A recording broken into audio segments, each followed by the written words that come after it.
Continuing with Likutei Halachos, we're looking now at Halacha Daled of Netilas Yadayim Shacharis. Reb Nosson over here is speaking about Rabbi Nachman's teaching in Likutei Torah Samach Hey, the 65th lesson.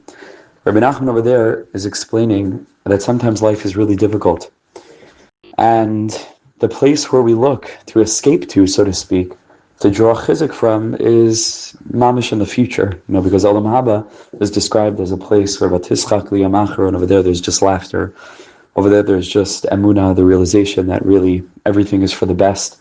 Hashem echad u'shmo echad. On that day, we realize that everything is one, both Yud Kei Vav Kei, which is Hashem's revelation, primary expression in the world where we can see Hashem, and also Shmoi, which is Elokim, which is what we experience today as nature.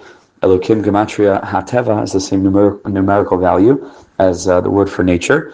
So on that day, Hashem echad u'shmo echad, as the Gemara tells us, and that's the place, deep, deep, deep in the future, that we're drawing strength from to grant us this capacity to recognize that everything that we experience with our senses and that we see with our eyes is not the ultimate reality. There's going to be another reality one day, and from there we're able to draw strength for ourselves.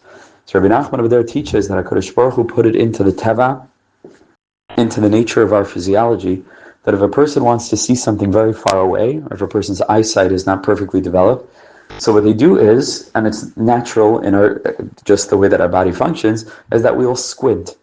And the further something away is, the more you need to narrow your field of vision to sort of almost like, I don't know how this works scientifically or biologically, but to concentrate a person's vision, that it should only be focused on that particular point that they want to look at, and that their vision, like Rabbi Nachman describes over there, shouldn't be scattered to the periphery, but should be focused like a laser just on that particular point that they intend to see something in the distance.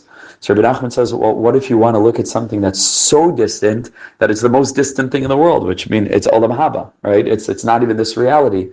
Says the Rebbe, well, in order to connect to Olam Haba, you have to close your eyes completely. You have to squint so much that your eyes are completely closed.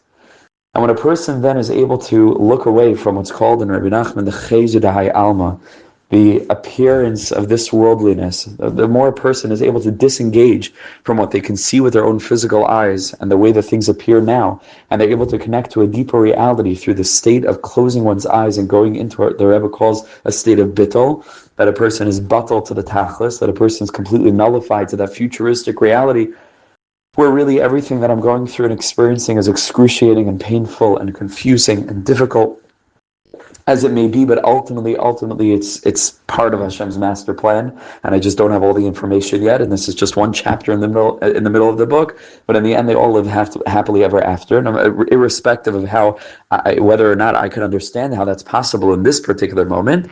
So when a person goes into that, so they're completely batal. We close our eyes and we connect to that realm. Then Rabbi Nachman says that when a person returns from that realm and they come back into Olam Hazeh, so then it's possible that the negative forces, the klipas and other things, are trying to come back and to return, and maybe even more powerfully, right? Because now that we managed to shake away from being stuck in the appearance of Olam Hazeh, and we connected ourselves to that distant future of Olam Haba, when we come back, so Olam Hazeh, it returns with a vengeance, and it can be even stronger than it was originally. And in order to mitigate it, in order to counteract this force, Rabbi Nachman over there explains that we need to fight it with the waters of Torah. That we need to fight it by connecting ourselves to the Torah, and particularly the joy of Torah. And when a person is able to reinforce that emunah with the limudim of Halacha and Pnimius, like we're learning in the series, the Pnimius of the Halacha, when a person is able to connect to Hashem's presence as it guides our day-to-day action, then a person realizes there's a glimmer of that reality even here. And a person's able to anchor themselves and reinforce that connection even here in this reality. So Reb Nosson over here is going on this lesson from Rabbi Nachman, and he says this is the secret of Netilas Yadayim Shacharis.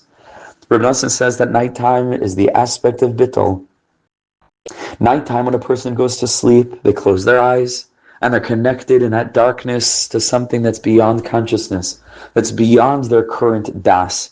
Because we've been saying in the previous sessions, in the previous episodes rather, we've spoken about sleep as could either be subconscious, meaning a person falls to a lower state, but in this context, it can mean that a person rises to super consciousness, meaning they're beyond their brain and the way that the brain is connected to the chayzadaya alma, to the illusory optical illusion of this worldliness, but a person is connected to something that's beyond that. That's what sleep is. A person closes their eyes.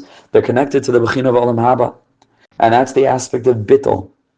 And that's the concept of Shena that HaKadosh Baruch Hu caused, that it's true that when a person's brain becomes tired and a person spends the whole day just thinking, contemplating, working, busy, family, figuring things out. So Hashem put it in the nature of the human being that their eyes should close and they should go to sleep because they're connecting in that moment to the Tachlis. And we know that sleep is 1/60th of death, dreaming is 1/60th of prophecy. A person's connected in that moment to a completely different realm. It's like they're not in this world. It's like they're drawing on the energy of the world to come. And that's the aspect of Shena, that's the aspect of sleep.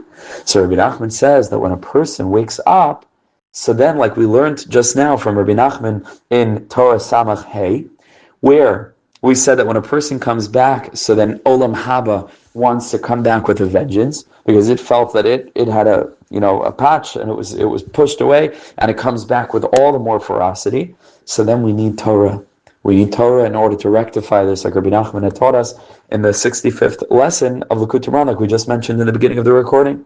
And so Reb Nosson says, beautiful. So how do you mitigate that? So he says that's Netilas Yadayim. That Netilas Yadayim is the waters of Torah.